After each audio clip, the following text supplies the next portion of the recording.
Noswaith al Pawb. Good evening, everyone. 2020 has been a difficult, often grueling year for us all. From being able to hug our loved ones to enjoying holidays abroad, we've been deprived of so many of life's pleasures and freedoms that we take for granted. And as the darkness of COVID-19 descended across the globe, it has often seemed that our way of life and so much that we hold precious has been lost forever.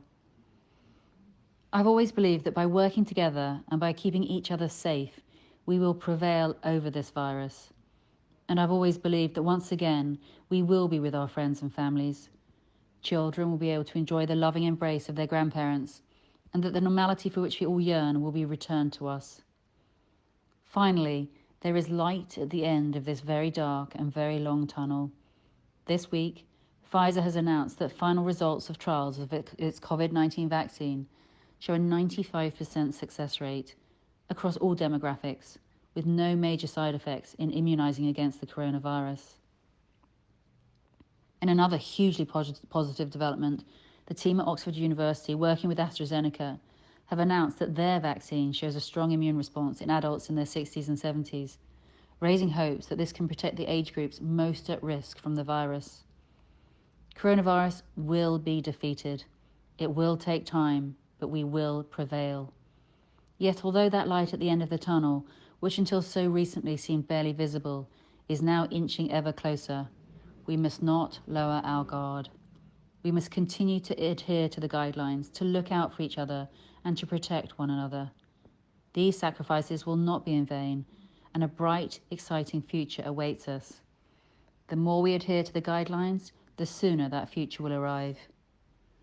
Our island has vast economic potential, and as your Member of Parliament, unlocking that potential and securing investment, high-skilled and well-paid jobs continues to be my priority.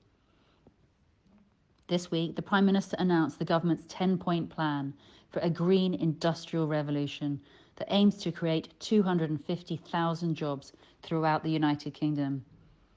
This plan, which is part of the Prime Minister's determination to level up the UK economy, will mobilise £12 billion of UK government investment, covering clean energy, transport, nature and innovative technologies. The blueprint will allow the UK to forge ahead with its legally binding and hugely ambitious target of eradicating its contribution to climate change by 2050. I support Will Van and, like so many of you, I was deeply disappointed when Hitachi withdrew from the project in September. I'm still working tirelessly to ensure that the opportunity of Will Van is realised. I'm in regular meetings with ministers, many of whom have noted my zealous approach to securing its future. My support for this project is matched only by my support for a comprehensive energy mix that includes offshore wind and tidal power production, along with low-carbon hydrogen electricity production. This 10-point plan represents an opportunity for our island that we must seize. Anismorn has the natural resources, the strategic location and the ingenuity and determination of its people to not just benefit from the green industrial revolution, but to lead the revolution. And by leading and delivering the economic opportunities and benefits of green energy production across the UK, we will be leading in delivering those benefits throughout the world. As your MP, I'm resolute in my determination that our island will become a global centre of green energy innovation and production. While we combat COVID-19, we must always be mindful that coronavirus isn't the only major threat to our nation or to the world.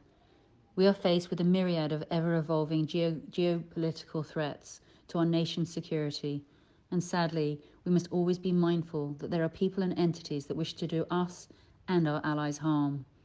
I welcome, therefore, the announcement this week that the UK government is to increase defence spending by £16.5 billion, and that, as Boris Johnson stated, the era of defence cuts is over.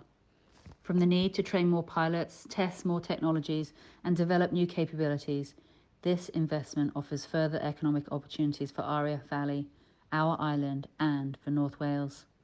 I will be fighting to ensure that those opportunities are realised. Diolch yn fawr.